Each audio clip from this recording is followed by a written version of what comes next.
ठीक है बेटा, ब्रेक इलेक्ट्रिक ट्रेन भी ऐसे ही काम करते हैं। तीसरा है बेटा, आप तो बेटा हमने जब एमसीजी पढ़ा था तो एक बात का फंक्शन नहीं पढ़ा था, कोर का, सॉफ्ट आयरन कोर, जो बीच में सिलेंड्रिकल कोर थी, मैंने कहा था बाद में लिखाऊंगा, वो हमें समझना है कि सॉफ्ट आयरन कोर क्यों डाली जाती है एमसीजी के अंदर।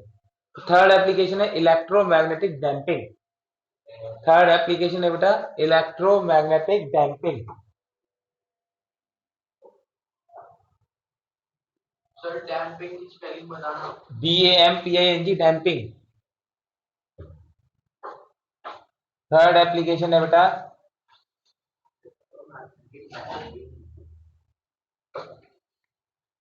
सर लोग नहीं बताना।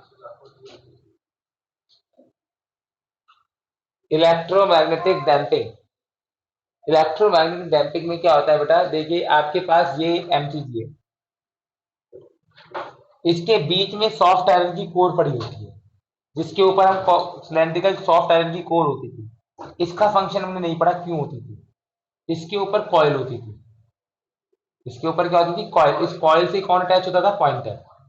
इस कॉइल से कौन अटैच होता था, पॉइंटर। तो बेटा होता क्या था, आपने करंट पास किया कॉइल के अंदर, पॉइंटर घूम गया, तो पॉइंटर कभी रुकेगा नहीं, ऐसे हिलता रहेगा। लेकिन आपका पॉइंटर गैलोमीटर रुक जाता है, क्यों, सेम फिनोमिना। करंट आपने पास किया कॉइल में, एडी करंट कितने सेटअप होंगे, कोर में, जो कॉइल की मोशन को अपोज करेंगे। क्या बोला आपने? भाई आपने कॉइल के अंदर करंट पास किया, नहीं पॉइंटर जब बोला था। कॉइल के अंदर करंट पास किया, तो एडी करंट किसमें सेटअप हुए, एडी करंट सेटअप हुए कोर में, जो किसको मोशन अपोज करेंगे, कॉइल का, opposes motion of coil, that is pointer. करना ही क्यों है? अभी तो बताया कि पॉइंटर होता क्या है, अगर अगर आपने करंट पास किया तो पॉइंटर क्या करेगा, सपोज 10 एम्पियर की रीडिंग दिखानी थी, तो 10 पे जाके ऐसे हिलता रहेगा, रुकेगा नहीं। कभी कभार इस तरीके से ले जाके हमें दिखेगा भी नहीं वो जितना नहीं, वो आपको आराम से दिखाई देता है, फ्लक्चुएट कर रहा होता है, फिर हमें क्यों दिखता है? क्योंकि आपके उसके अंदर कोर लगी होती है, कोर कोर से रोकता है। अगर कोर टूट गई अंदर या कोर खराब हो गई तो ये हिलता रहता है, तो फिर इसे डैम्पिंग कराने के लिए मैग्नेटिक फील्ड में रखना पड़ता है। क्या करने के लिए? अगर कोर नहीं होगी हाँ। तो कोर का काम क्या था, इसे बस रोकना होता है, कोर का काम, अगर कोर नहीं होगी तो हिलता रहेगा बस। नहीं आपने बोला ना उसको सही करके क्या? अगर कोर ना हो तो फिर इसे मैग्नेटिक फील्ड में एक्सटर्नल लगानी पड़ती तब रुकता है, नहीं तो अरे हमें सोचना ही नहीं था ना, हमें केवल इतना सोचना है कि कोर का क्या फंक्शन है। कोर का फंक्शन है to stabilize the pointer. Core का फंक्शन क्या होता है, टू स्टेबलाइज द पॉइंटर। अगर कोर नहीं होगी तो पॉइंटर हिलता रहेगा। कोर क्या करता है, अपने अंदर एडी करंट पैदा करता है जो दूसरे के मोशन को अपोज करेगा। ठीक है, क्या गगनदीप, क्या कह रहे हो, दोबारा बोलो।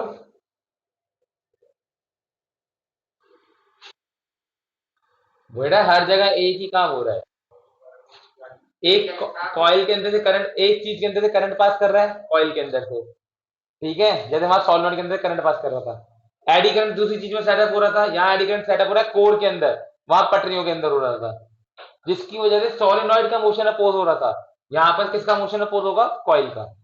तो जब कॉइल का मोशन अपोज होगा तो कॉइल एक जगह स्टेबल हो जाएगी, अदरवाइज कॉइल ऐसे हिलती रहेगी। ठीक है, रनिंग एसी जनरेटर। मैं डॉक्टर साहब को बता देना। नहीं, इनकी पुरानी चल रहा है भाई, ईएमआई चल रहा है। अब आज ही खत्म हो पाएगा सर, हमने आधा घंटा बोला था, एक घंटे पहले खत्म कर दो ना। यहाँ चैप्टर है ना। लिखो बेटा एसी, और सर जब क्लास खत्म कर रहे हो ना तो 15 मिनट पहले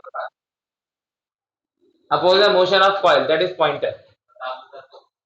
क्या कह रहे हैं, बोलते रहते कुछ भी।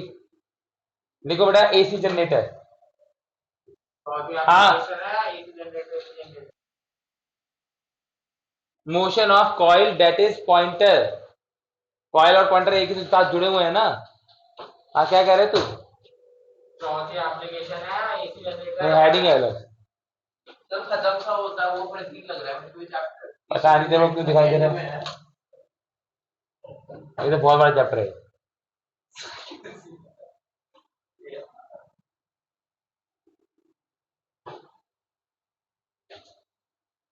एसी जनरेटर, तो बेटा देखिए, फिगर तो ऐसी सी होती है, नॉर्थ पोल साउथ पोल, इसके अंदर एक कॉइल होती है which is free to rotate about its axis, जो यहाँ पर ऐसे घूम सकती है ओमेगा स्पीड से। एंड टर्न्स होते हैं इसके अंदर, है ना। यहाँ पर स्लिप रिंग्स लगी होती हैं, कार्बन ब्रश लगे होते हैं। कुछ बात नहीं होता कि वो टेंशन भी नहीं आता। क्या बेटा? टेंशन भी समझ नहीं आता, बता देना। ये तो मैं समझना ही नहीं, ये क्या काम कर रहे हैं ये सब नहीं पढ़ना हमें। यहाँ से हम एसी आउटपुट लेते हैं, हमें क्या समझना है कितना ईएमएफ पैदा करता है। AC output. हाँ स्प्लिट रिंग्स लगी होती है ना इसमें, हाँ। तो आपने पूरी क्यों बनाई है? क्या कह रहे हैं? स्प्लिट रिंग्स लगी होती है भाई ना। स्लिप रिंग लिखा है, स्प्लिट रिंग डीसी मोटर के अंदर होती है। आपने मोटर पढ़ा है 10th क्लास में। नहीं नहीं, दोनों पढ़े हैं, ऐसी बात नहीं है। जनरेटर, एसी जनरेटर नहीं पढ़ा, वो तो कई साल पहले से कटा हुआ है। आप लिखिए। जाओ बनाने तो दूसरा। तो बड़ा ये काम क्या करता है एसी जनरेटर? ये मैकेनिकल मोटर, ये टरबाइन घूमता है, कॉइल घूमती है तो करंट पैदा करता है बेसिकली। ये क्या करता है बेटा? मैकेनिकल एनर्जी को इलेक्ट्रिकल एनर्जी में कन्वर्ट करता है, मैकेनिकल एनर्जी को इलेक्ट्रिकल एनर्जी में कन्वर्ट करता है। इसका प्रिंसिपल क्या है बेटा? सर वो फैराडे लॉ, कि जैसे ही मैग्नेटिक फ्लक्स चेंज होगा ईएमएफ पैदा होगा। इसका प्रिंसिपल क्या है बेटा? Faraday law.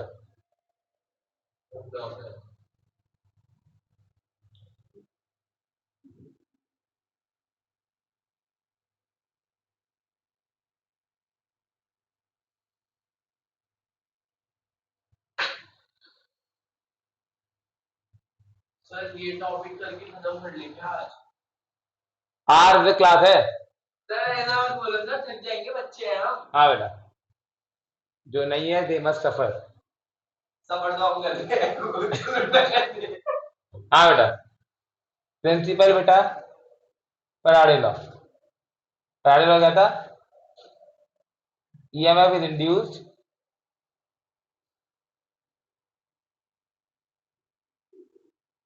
whenever there is change in magnetic flux linked with coil. Change in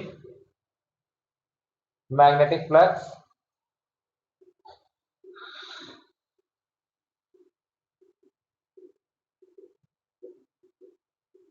link with coil. यहाँ पर क्या चीज चेंज हो रही है? थीटा।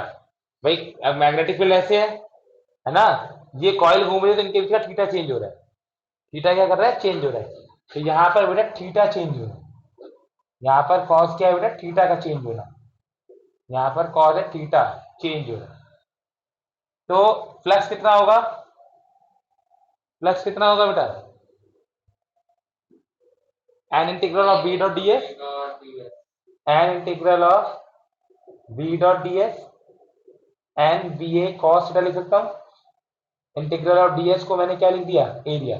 और ए डॉट बी को ए बी कॉस थीटा। गोल घूमते टाइम थीटा कितना होता है बेटा? Omega T. अगर कोई चीज गोल घूम रही है तो थीटा कितना होता है बेटा उसका? Omega T. यहाँ पर थीटा को क्या कितना पुट कर दिया?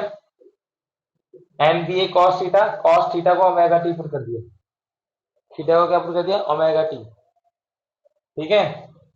ई कितना होता है बेटा? ई में minus D phi B by D T आया ना। तो बेटा एन बी ए तो बाहर आ जाएगा, derivative of cos omega t by D t. Cos का डेरिवेटिव क्या होता है बेटा? Minus sine, minus n B a sine omega t into में ओमेगा टी का डेरिवेटिव ओमेगा, तो ये आ जाएगा नवाब साइन ओमेगा टी।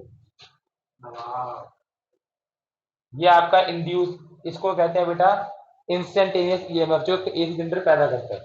इंस्टेंटेनियस का मतलब होता है जो टाइम की टर्म्स में होता है।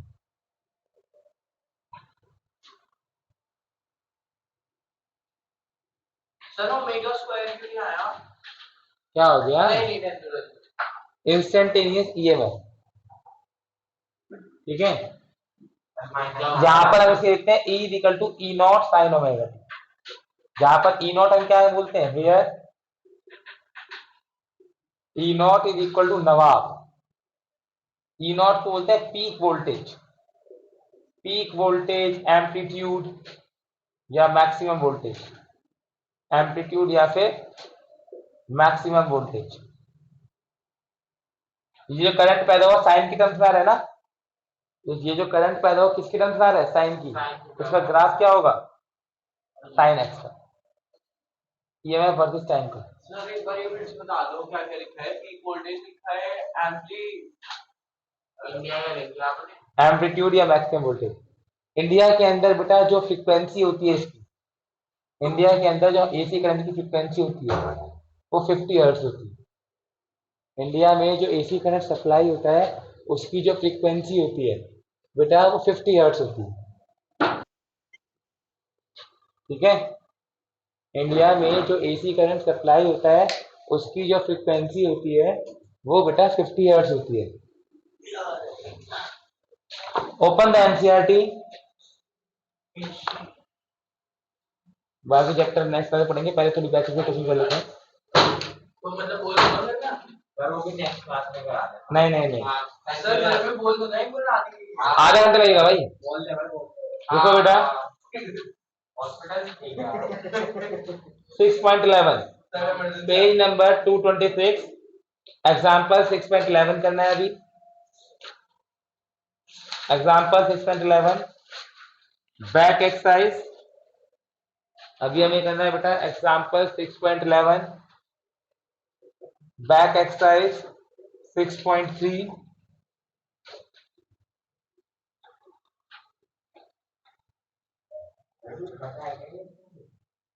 और 16।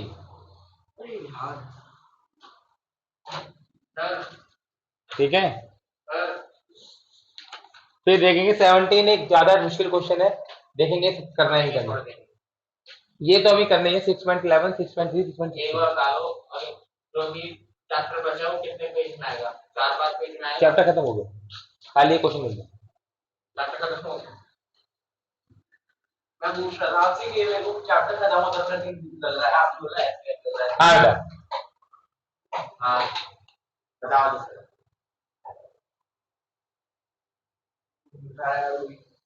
एग्जाम्पल 6.11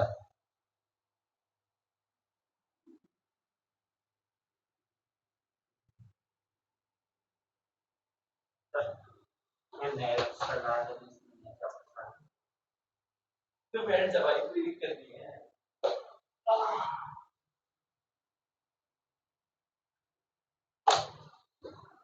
देखिए बेटा क्वेश्चन है 6.11 Kamla pedals a bicycle.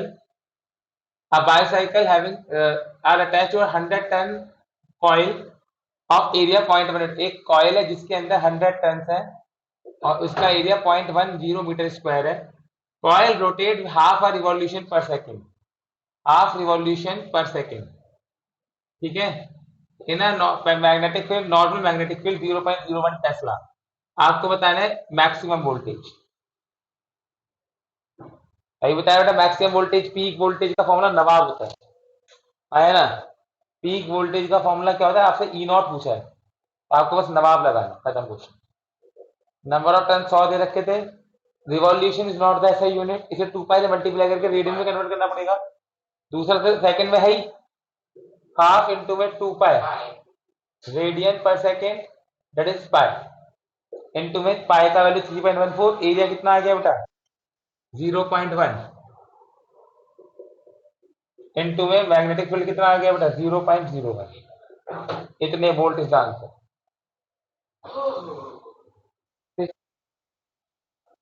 बेटा ई नॉट हमें पीक वोल्टेज निकालना था, किसके बराबर होगा, नवाब के, आया ना।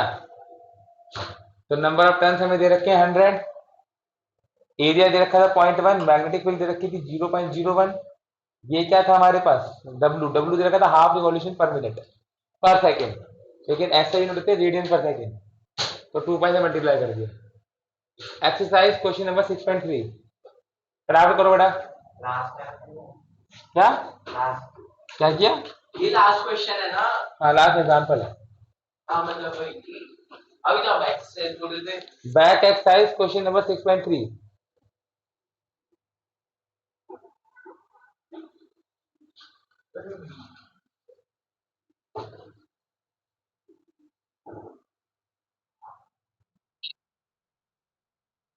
पाई का वैल्यू 3.14 नहीं होता क्या?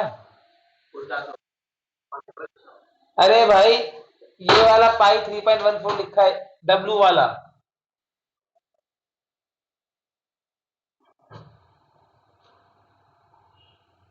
सर क्या ये है? स्क्वायर नहीं आएगा यहाँ बस, एरिया डायरेक्ट हमें 0.1 दे रखा 16 है। बोला है ना सर, 16 बोला है ना आपने। भाई 3 लिखा तो है।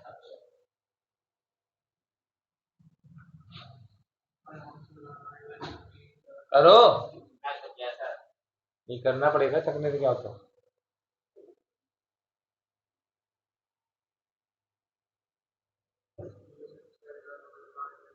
नहीं आता क्वेश्चन पता है तेरे को।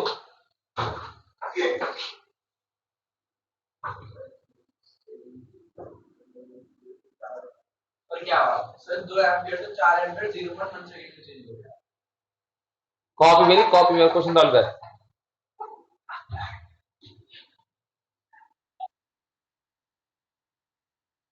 हाँ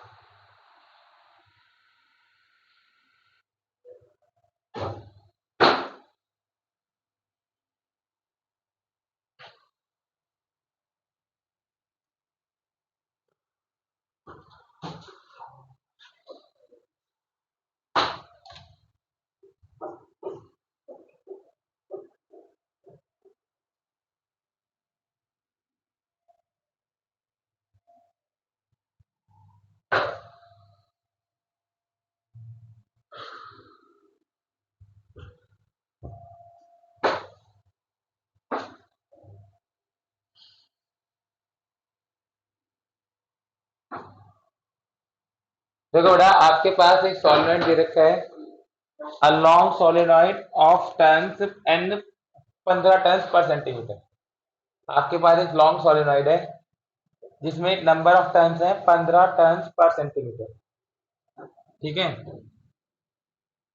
has a square loop of area 2 centimetre square. इसके अंदर कोई एक अलग से लूप है, इसके अंदर कोई अलग से लूप है सोलेनॉइड के अंदर, ठीक है।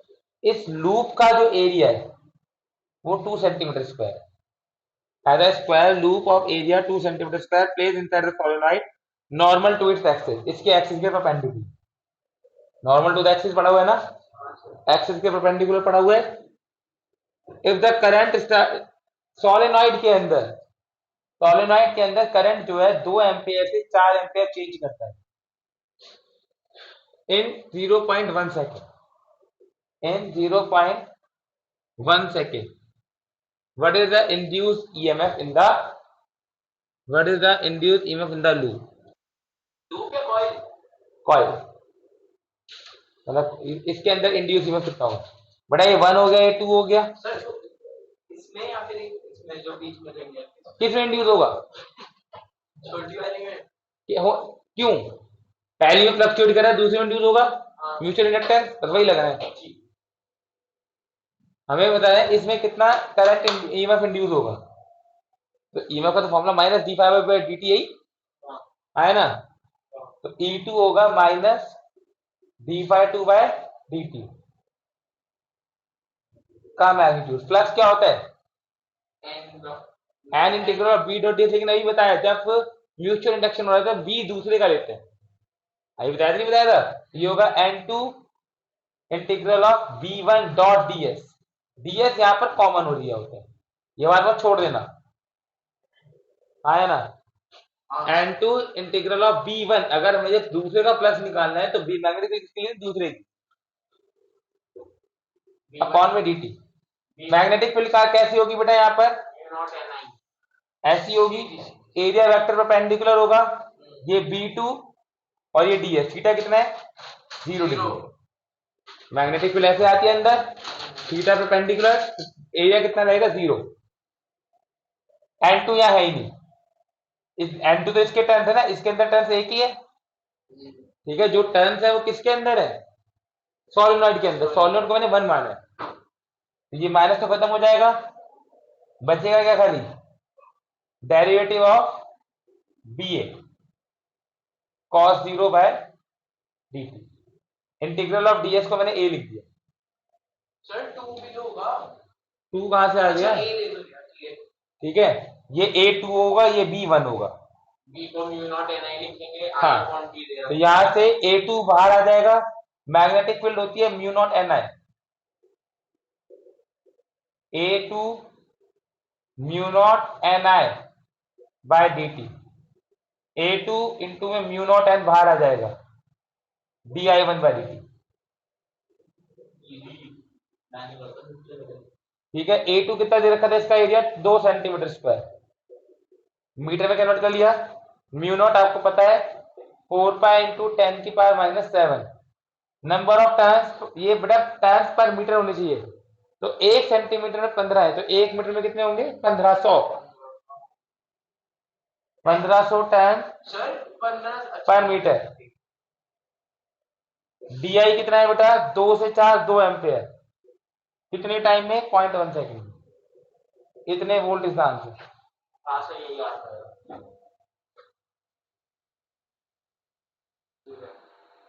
क्यों, नंबर ऑफ टर्न्स बेटा, टर्न्स तो नंबर ऑफ टर्न्स तो पर यूनिट लेंथ से निकलते हैं,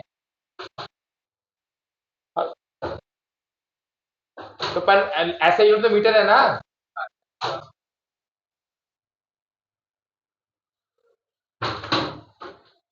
16th क्वेश्चन, अडाबर।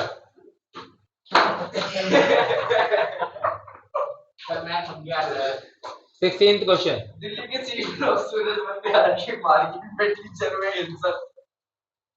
तो कितना हो सकता है, बस 7:30 हो गए। तो आप तो क्लास है भाई, किसने कह दिया, आपने को नहीं बोल रहा उस दिन की, मैं उसमें पेमेंट कर दिया। क्या है बेटा, हर्षल आवाज नहीं आ रही क्या, पढ़ा जाएगा। ये नीचे लिखा है ना डीटी की जगह। हाँ, सर आदत छूट गई है तो लंबा बैठने की। Question number 16। जल्दी करा सर, सीधे होना है। आपने बोल तो बहुत डिफिकल्ट क्वेश्चन देखेंगे, मैं ये नहीं बोल रहा, कर तो नहीं रहा। जल्दी करा सर। मैं क्वेश्चन नंबर 16। ऋषभ बेटा समझ आ गया, सर मेरे से लिख के दे तो ऑनलाइन कोई नहीं पढ़ता, बता रहा। हाँ बेटा,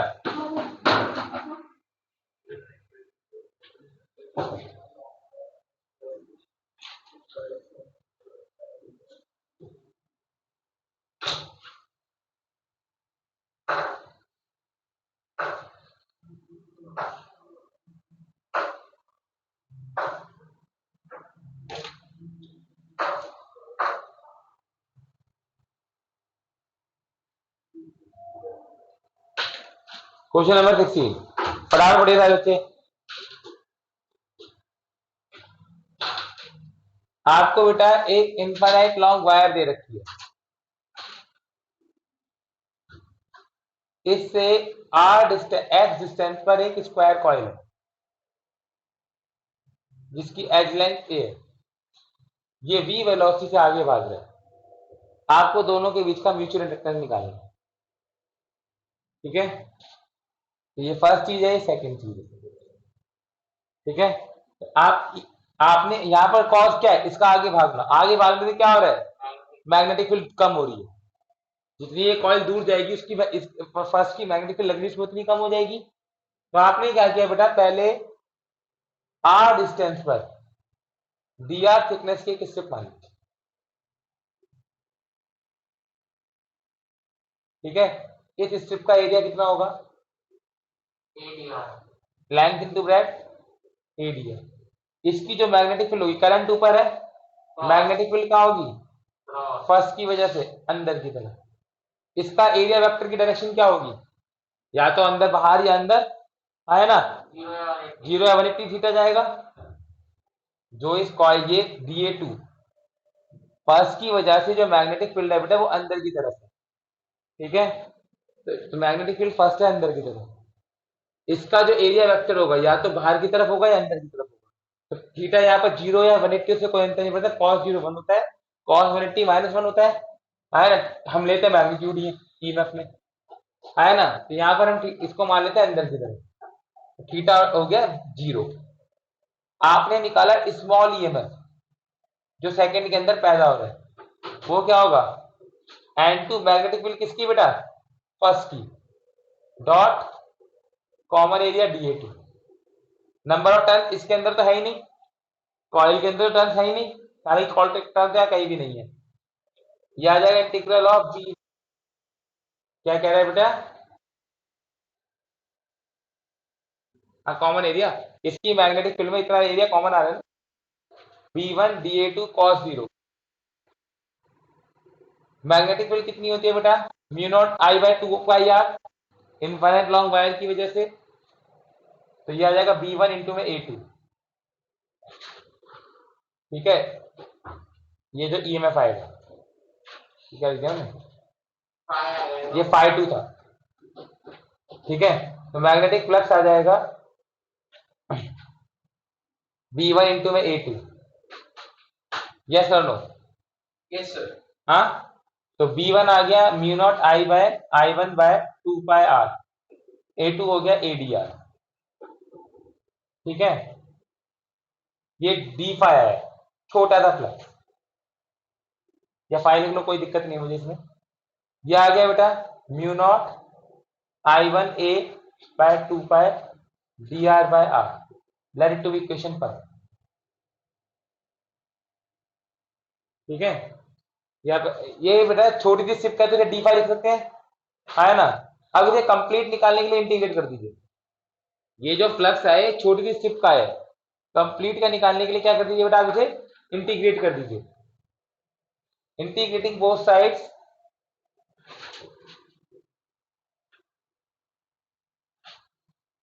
इंटीग्रेटिंग बेटा बोथ साइड्स, कितना हो जाएगा, ये पाई आ जाएगा mu naught I1A by 2 pi, r की लिमिट कहां से कहां जाएगी, x से x प्लस ए, x से x plus a dr by r, dx by x का इंटीग्रेशन क्या होता है, log x। तो ये आ जाएगा mu naught IA by 2 pi log r, x से x प्लस ए, ये आ जाएगा mu naught IA by 2 pi log upper limit minus log lower limit, log a minus log b क्या होता है, log a by b, log a by b, mu not IA by 2 pi log 1 plus a by, ये magnetic flux आ गया second coil. लेकिन ये current I1 चल रहा है, क्या कह रहे हो बेटा, x डिस्टेंस से शुरू हुआ है और x से x प्लस ए, ये डिस्टेंस कितना है, x प्लस ए। ऑल्सो φ2 का वैल्यू कितना होगा, M21 I1। म्यूचुअल इंडक्टेंस निकालने का तरीका ये बताया था, एक तो जनरल फॉर्मूला लिखो और एक फ्लक्स का फॉर्मूला ड्राइव करो, दोनों को इक्वेट कर दो। अगर आप इक्वेट 1 और 2 करोगे तो I1 को छोड़ के जो बचा है वो म्यूचुअल इंडक्टेंस है, ठीक है। इक्वेट 1 और 2, तो ये फर्स्ट पार्ट का आपका आंसर आ जाएगा, M21 आ जाएगा mu naught A by 2 pi, mu naught A by 2 pi log 1 plus A by. आपको पहले पार्ट में ये निकालना है, ये पहला पार्ट था। हाँ, पहले आपने फ्लक्स का, फिर आप छोड़ दो सर, मैं पहले आपने फ्लक्स का फॉर्मूला निकाला, ठीक है। फ्लक्स का फॉर्मूला निकालने के बाद आपने क्या किया, उसे M21 I1 से कंपेयर कर दिया, आपका म्यूचुअल इंडक्टेंस का फॉर्मूला आ गया। सेकेंड पार्ट में निकालना है बेटा ईएमएफ इंड्यूस्ड, सेकेंड पार्ट में निकालना है बेटा इंड्यूस्ड ईएमएफ। बेटा E इक्वल टू सिंपल क्या होता है, minus d phi by D t, इसे डिफरेंशिएट कर दो, क्या बात है, लेकिन इसलिए चेन रूल लगाना पड़ेगा, ठीक है। जो ये पार्ट वही कर पाएगा जिसका मैथमेटिक्स है, जिसके पास मैथमेटिक्स नहीं है वो तो डिफरेंशिएट कर ही नहीं पाएगा। भाई तेरे बात है, जिसके पास मैथमेटिक्स है वही इसे डिफरेंशिएट कर पाएगा। ठीक है, देखो mu not I a by 2 पाई तो कॉमन है, अगर मैं डिफरेंशिएट करूंगा तो बेटा mu not I a by 2 पाई तो कॉमन है। ठीक है, log x का डेरिवेटिव क्या होता है? 1 प्लस 1 बाय एक्स, तो 1 upon 1 plus a by x into में इसका डेरिवेटिव, तो 1 का डेरिवेटिव 0, ए बाय एक्स का minus A by x square आया ना, अरे 1 का 0 थोड़ी होगा, minus A by x square into में बेटा यहाँ पर वेरिएबल x है और अपॉन में क्या चल रहा है t, तो बेटा dx बाई dt साथ में आएगा, तो इंटू में क्या आएगा dx by dt, dx by dt, और dx बाय dt क्या होता है मेरा velocity, mu not I a by 2 pi 1 plus a by x, तो माइनस माइनस तो कैंसिल हो गए, a by x square into b, आपको सारी वैल्यू दे रखी है, दैट्स द आंसर। लेकिन ये कर वही पाएगा बेटा जिसे पता हो कि अगर रेस्पेक्ट अलग अलग है तो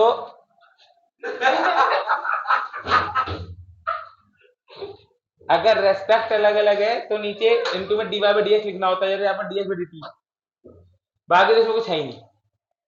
तो जिनके पास मैथमेटिक्स नहीं है उनको